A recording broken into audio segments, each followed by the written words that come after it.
few moments later. Assalamualaikum warahmatullahi wabarakatuh. Perkenalkan, nama saya Febri Misa Putri dengan NIM 23011266610 dari kelas D Ilmu Administrasi Publik. Tujuan saya membuat video ini untuk menjawab soal UAS mata kuliah Manajemen Strategik. Soal yang pertama, pada proses manajemen strategik perlu dilakukan analisis lingkungan. Kapan waktu yang tepat untuk melakukan analisis lingkungan tersebut? Jelaskan.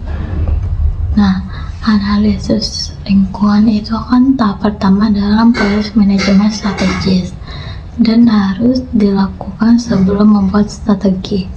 Analisis lingkungan sendiri meliputi pengamatan kondisi internal dan eksternal organisasi, termasuk kekuatan, kelemahan, peluang, dan ancaman atau SWOT.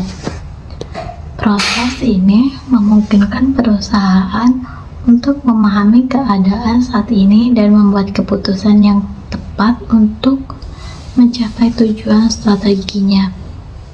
Meskipun ada banyak langkah yang dapat diambil untuk melakukan analisis lingkungan, waktu yang tepat untuk melakukannya yaitu yang pertama pada saat pengembangan visi dan misi.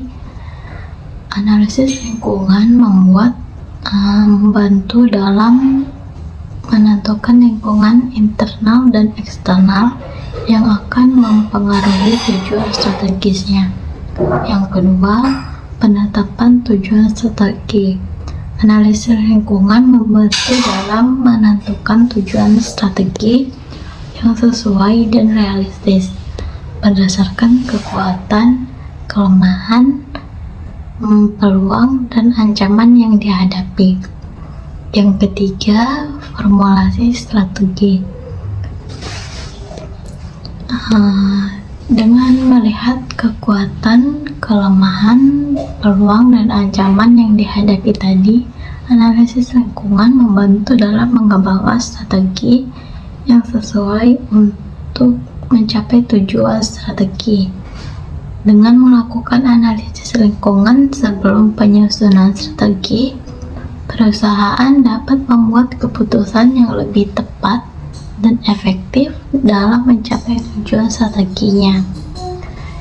Pertanyaan kedua, tahapan keempat dari proses manajemen strategi adalah mengimplementasikan dan mengeksekusi strategi. Jelaskan apa yang dilakukan pada tahapan ini dan bagaimana mekanisme kerjanya.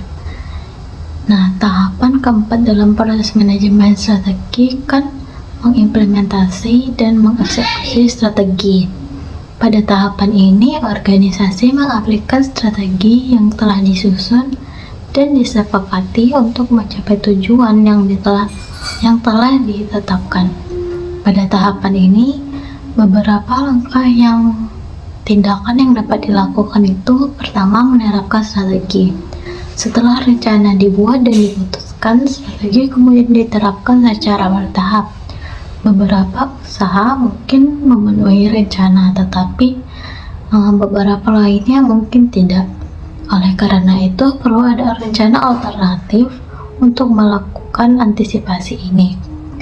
Yang kedua, melakukan evaluasi dan kontrol. Selama penerapan strategi dilakukan evaluasi dan kontrol untuk mengetahui usaha mana yang berhasil dan usaha mana yang tidak. Demikian langkah-langkah yang perlu diperbaiki dapat ditemukan untuk meningkatkan efisiensi dan mencapai tujuan organisasi. Mekanisme kerja pada tahapan ini melibatkan beberapa langkah seperti yang pertama, mengidentifikasi dan mengatasi keterlambatan. Agar strategi dapat berfungsi dengan baik, selama proses implementasi, masalah atau hambatan itu harus diidentifikasi atau diatasi. Yang kedua, mengawasi dan mengendalikan. Untuk memastikan bahwa tujuan organisasi tercapai, proses penerapan strategi harus membatasi dan mengendalikan secara ketat. Yang ketiga, mengadakan perubahan.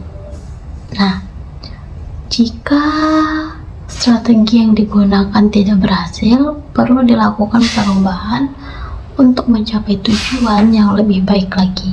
Dengan demikian, keempat tahapan dalam proses manajemen strategi memastikan bahwa strategi yang telah disusun dapat diterapkan secara efektif dan mencapai tujuan organisasi. Sekian yang dapat saya sampaikan. Jika ada kekurangan atau kesalahan dalam jawaban saya mohon maaf. Saya akhiri. Wassalamualaikum warahmatullahi wabarakatuh.